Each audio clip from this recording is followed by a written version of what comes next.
안녕하세요. MTN 이슈체크 나은수 기자입니다. 홈플러스의 기습 기업회생 이후 수많은 기사들이 쏟아지고 있습니다. 기업회생, 이제 흔히 법정 관리라고 하는 건데, 이 법정 관리로 현재 홈플러스의 상거래 채권을 제외한 금융채권 등이 묶이면서 온갖 잡음들이 나오고 있습니다. 일단 현재 많은 분들이 궁금해 하시는 것 중 하나가 이 홈플러스의 정상화일 텐데요. 이 법정 관리를 통해서 이 정상화가 돼야지 현재 묶인 채무를 상환할 수 있는 건데, 이 정상화를 위해서는 이제 큰 걸림돌이 두 가지 정도 있습니다. 첫 번째로는 이 메리츠한테 빌린 약 1.2조 원의 금융채무를 어떻게 조정할 것인가 이고요. 두 번째는 이 MBK가 홈플러스를 인수할 당시 국민연금도 한 6,100억 원 정도 투자를 했는데, 이 국민의 돈으로 이제 연금이 투자를 한 거라 이 부분에 좀 관심이 많은 것 같습니다. 일각에선 1조 정도 손실을 봤다라는 이야기까지 나오고 있어서 우려를 좀 많이 하는 것 같고요. 특히 이 두 부분에 대해서 이제 워낙 보도들이 많이 쏟아지고 있는 상황이라서 또 여러 가지 또 오해들도 좀 많이 있는 것 같습니다. 그래서 이번 이슈 체크에서는 이 메리츠 금융 그리고 이 국민연금을 둘러싼 이번 홈플러스의 사태의 진실과 오해들에 대해서 자세히 짚어보도록 하겠습니다. 우선 메리츠와 관련된 내용들부터 볼 텐데, 이제 기사부터 보도록 하겠습니다. 홈플러스의 1조 2천억 원을 빌려준 이제 메리츠 금융이 기업회생 절차 여부와 상관없이 내년까지 담보권을 실행해서 전액 회수하겠다. 메리츠 금융은 홈플러스 매장 120여 곳 중에 60여 곳에 대해서 담보권을 갖고 있다. 그리고 이제 메리츠 금융이 전액 자금 회수에 돌입하면 일파만파 이 문제가 커질 것으로 보인다. 약간 이런 내용들의 기사인데요. 이 기사를 토대로 이제 홈플러스와 메리츠 금융의 관계를 조금 아주 간략하게 단순하게 이제 그림으로 나타내면, 메리츠가 이제 홈플러스한테 1조 2천억 원을 빌렸고, 이 홈플러스는 60개의 점포에 이제 토지, 건물 등을 담보로 제공했다. 이렇게 좀 요약을 할 수 있을 것 같습니다. 이 구조에 이제 사실 한 주체가 더 들어가는데, 그 부분에 대해서는 좀 뒤에서 설명을 드리도록 하겠습니다. 조금 더 자세히 설명을 드리면, 이 홈플러스가 1조 2천억 원을 이제 메리츠 금융으로부터 빌린 건 작년 5월인데요. 기존 채권자들이 은행들인데, 은행들로부터 빌린 돈이 만기가 이제 다가오면서 홈플러스가 메리츠 금융으로부터 돈을 빌려서 이 돈으로 이제 은행들한테 갚는 리파이낸싱을 했습니다. 이런 상황에서 홈플러스가 이번에 기업회생을 기습 신청을 했고, 메리츠 금융이 이제 돈을 받기 어려워지겠다 이렇게 판단을 하면서 내년까지 담보권을 실행해서 자금을 회수하겠다, 이런 내용의 기사인 건데요. 여기서 중요한 건 이 메리츠가 기업회생 절차에 들어간 상황에서 매각을 할 수 있느냐, 이 부분이 중요하겠죠. 결과부터 말씀드리면 법적인 하자는 없어 보입니다. 예를 들어 홈플러스가 점포를 담보로 이렇게 맡길 때 직접 담보로 이렇게 제공하는 형식이면 지금과 같은 기업회생 절차 때는 메리츠가 이게 처분을 할 수 없습니다.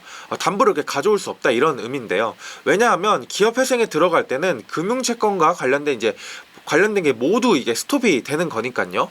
그런데 지금 이 건 같은 경우에는 조금 다른 케이스인데, 그림을 통해서 한번 보도록 하겠습니다. 앞서 제가 PPT에선 좀 단순하게 이런 식으로 설명을 드렸는데, 그러니까 메리츠가 1조 2천억 원을 빌려줬고 홈플러스가 담보를 제공했다, 이런 식으로 단순한 구조다라고 말씀을 드렸는데, 여기에서 사실 다른 과정이 있습니다. 부동산 담보 신탁이라는 개념이 들어가는데요. 이 담보 신탁은 금융회사한테 돈을 빌리기 위해서 자신들이 보유한, 그러니까 홈플러스가 보유한 부동산을 이제 신탁사에 넣는 과정이다라고 이해하시면 됩니다. 이 홈플러스와 메리츠 건으로 다시 돌아가 보면, 홈플러스가 신탁사에 이제 60개 점포, 건물 등을 이제 신탁사에 위탁하고, 즉 넘기고, 이 신탁사가 메리츠 쪽에 담보를 제공하는 식입니다. 그렇기 때문에 이제 법상 이 60개의 점포에 대한 소유권이 신탁사에 넘어간 거죠. 이 점포를 부여한 신탁사는 홈플러스와 구분되어 있기 때문에 법적으로 이번 홈플러스 기업회생과 상관이 없습니다. 그렇기 때문에 이제 메리츠 증권에서는 이제 담보권을 이렇게 행사를 해가지고 이거에 대한 이제 60개 점포에 대한 이제 담보권을 이렇게 가져올 수 있는 근거가 되는 거죠. 그래서 메리츠 그룹 역시 이제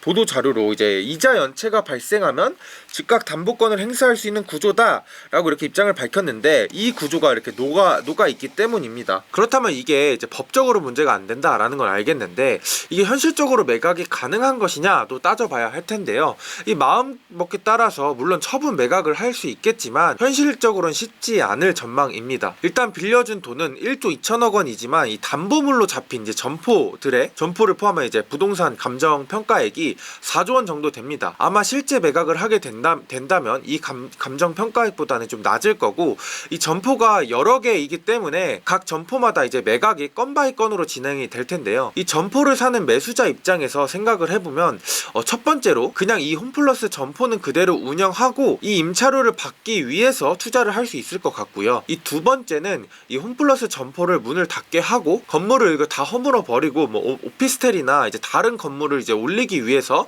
이 사는 경우, 이렇게 두 가지 케이스일 겁니다. 일단 첫 번째 케이스 임차료를 받기 위해 매수하는 이 매수자는 거의 없을 거라는 게 업계의 중론입니다. 이 말은 즉 매수자가 홈플러스의 임차인으로 다시 들어간다는 건데, 이 위축된 오프라인 유통업 점포를 매수자가 계속 갖고 있는 건 투자 회수 측면에서 그리 매력적인 선택지가 아니라는 건데요. 일반적인 경우도 아니고 몇백억, 천억 넘는 투자금을 들여서 이 기업 회생에 들어간 점포의 임차인이 된다는 건 사실 투자자, 매수자 입장에서는 부담일 수밖에 없습니다. 그렇다면 두 번째 케이스, 개발을 위해서 점포를 매수하는 걸 원하는 매수자가 있을 수 있습니다.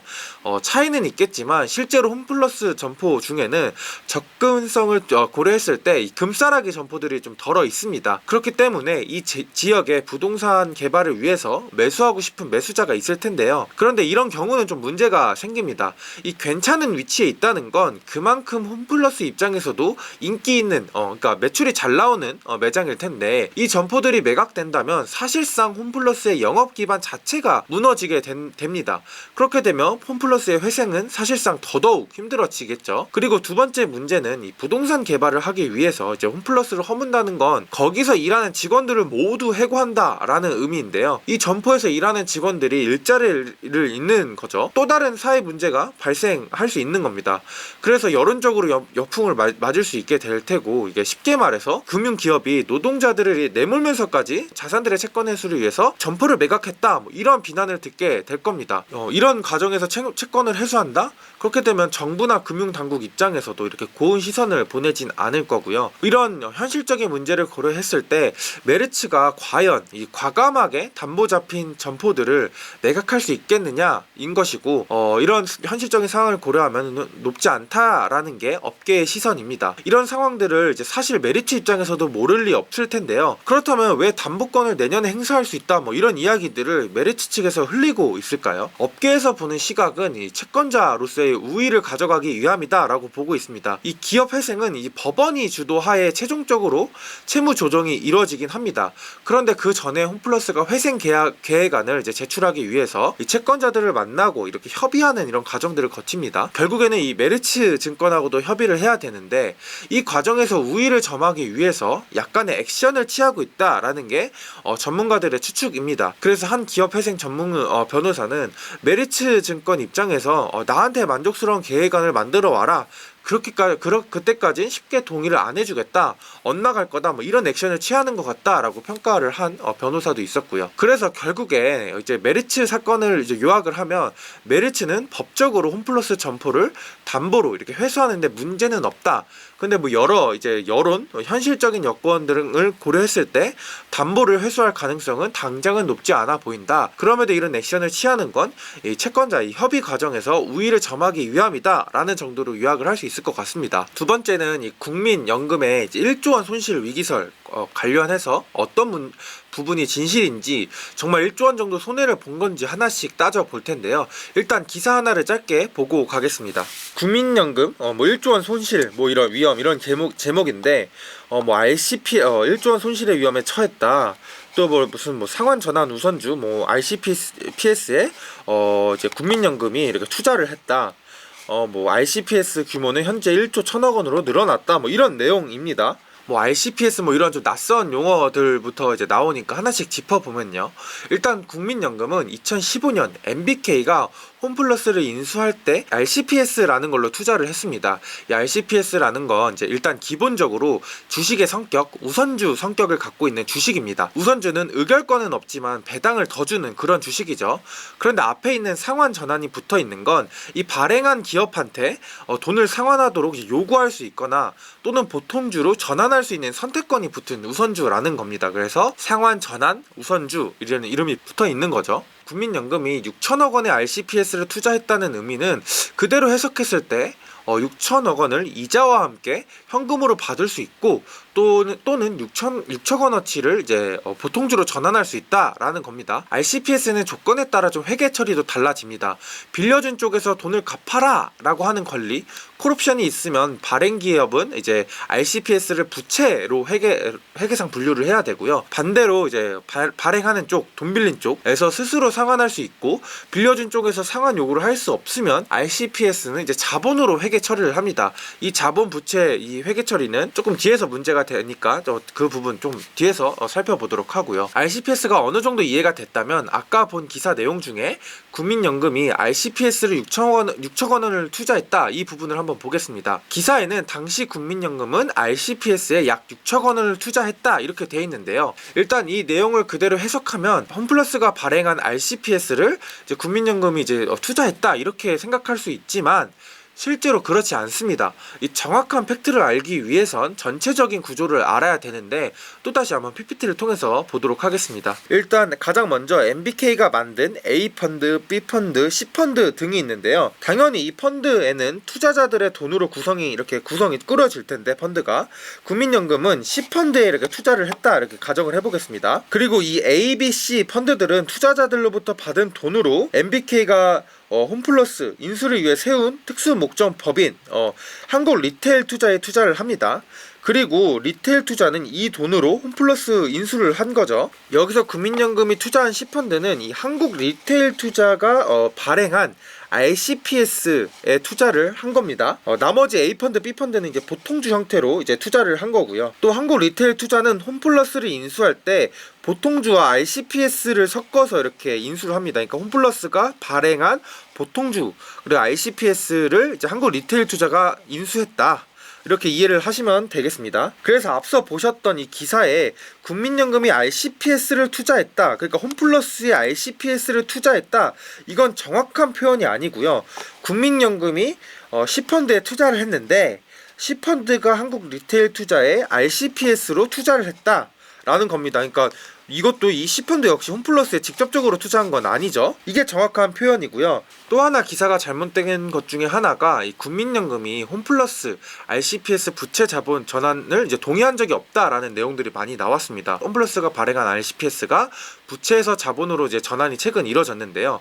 앞서 자본 부채 우리가 전환 이야기를 드렸는데, 이 상환 요구권이 리테일 투자에 있었던 것이 이제 홈플러스에게 이제 옮겨지면서 이 RCPS가 부채에서 자본으로 바뀐 회계 처리가 바뀐 겁니다. 당시 기사에는 이렇게 중요한 상환 조건들이 변경된 건데 국민연금이 모르는 게 말이 되냐 이렇게 지적이 많이 나왔는데요. 그런데 이 부분도 이 구조를 보면 리테일과 홈플러스 간의 협의를 통해서 상환 조건을 이제 동의할 필요가 없다라는 걸 볼 수 있습니다. 왜냐하면 이 RCPS, 이 홈플러스가 발행한 RCPS, 이 부채에서 자본으로 변한 이 RCPS는 한국 리테일 투자가 인수를 한 거니까 둘 간의 관계입니다. 그러니까 여기 제일 꼭대기에 있는 국민연금한테 뭐 동의를 받을 필요가 없습니다. 근데 이 구조를 모르다 보니 국민연금이 뭐 RCPS를 이렇게 발행 조건이 변경이 됐는데 뭐 안 알렸다, 뭐 이런 기사가 나간 거고 약간의 오해가 좀 생긴 겁니다. 국민연금도 공식적인 입장으로 우리는 동의를 한 적이 없다 뭐 이렇게 이야기를 했는데, 이렇게 이야기할 게 아니라 정확하게는 우리한테는 이 동의를 받을 필요가 없다 이렇게 조금 입장을 밝혔어야 지금 시장에서 생겼던 이런 오해들을 조금 불식시킬 수 있었던 이 적합한 표현이라고 할 수 있습니다. 그리고 세 번째로 국민연금이 공식적으로 6,121억 원을 투자했고 3,131억 원을 회수했다라고 밝히면서 이제 이거 관련된 이제 보도 자료들이 이제 보도된 내용들이 있었습니다. 이 부분도 가정을 한번 보겠습니다. 국민연금이 어떻게 투자를 회수를 한 거냐?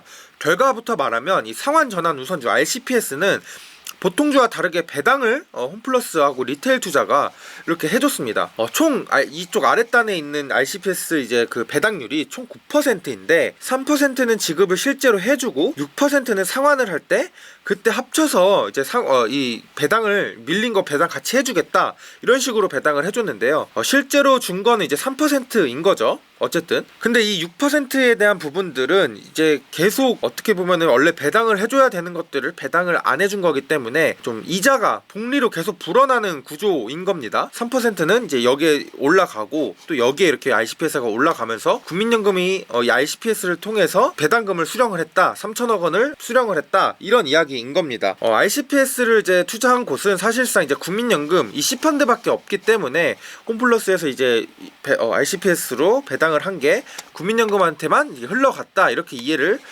하면 쉬울 것 같습니다. 이제 여기까지 팩트 체킹을 했으니 마지막으로 가장 첫 번째 기사로 돌아가서 한번 짚어보겠습니다. 국민연금도 1조 원의 손실 위험에 빠졌다, 이 부분인데요.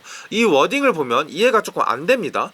국민연금이 투자한 게 6천억 원인데 손실이 1조 원이다 라는 게 말이 좀 앞뒤가 안 맞는 것 같죠. 이건 아까 말한 이 복리 때문에 이렇게 손실이 불어난 겁니다. 아까 말한 3%, 6%를 좀 더 쉽게 설명을 드리면 이 100원을 빌리고 그거에 대한 9%를 배당으로 준다고 했는데 실제 3%를 주고 6%는 쌓아둔다고 했습니다. 100원에 3%, 그러니까 3원을 주고 6%는 쌓아둔다고 했으니까 106원이 쌓이겠죠.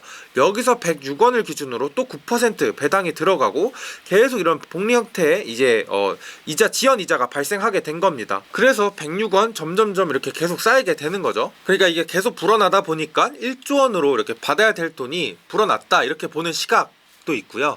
반대로 이렇게 배당 부분을 이제 고려하지 않고 내가 투자한 돈은 6천억 원을 투자했기 때문에, 근데 그 중에 3,100억 원을 회수를 했기 때문에 6천 빼기 한 3천억 이렇게 해가지고 3천억 정도만 손해다, 이렇게 보는 시각도 있습니다. 이 말은 예를 들어서 친구한테 1억 원을 빌려주고 3년 뒤에 1억 3천을 이렇게 받기로 했는데 친구가 갑자기 파산을 하면서 이제 내가 빌려준 나의 손실은 1억 3천이냐 아니면 1억이냐, 이 문제인 건데요.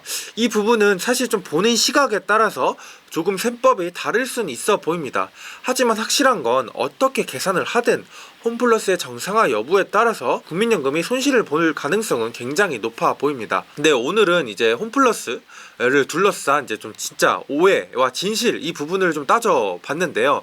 앞으로도 이 홈플러스에 대한 이제 보도들이 계속 나오면서 이제 조금 잘못된 보도들, 그리고 약간의 좀 오해의 여지가 있는 보도들이 좀 나올 것으로 예상이 됩니다. 그래서 그때마다 이슈체크는 이제 조금 더 자세히 짚어서 시청자들에게 최대한 쉽게 설명을 해드리도록 하고요. 네, 오늘 제가 준비한 이슈체크는 여기까지입니다. 다음에는 좀 더 유익하고 재밌는 콘텐츠로 찾아뵙도록 하겠습니다. 지금까지 시청해주신 구독자 여러분들 감사합니다.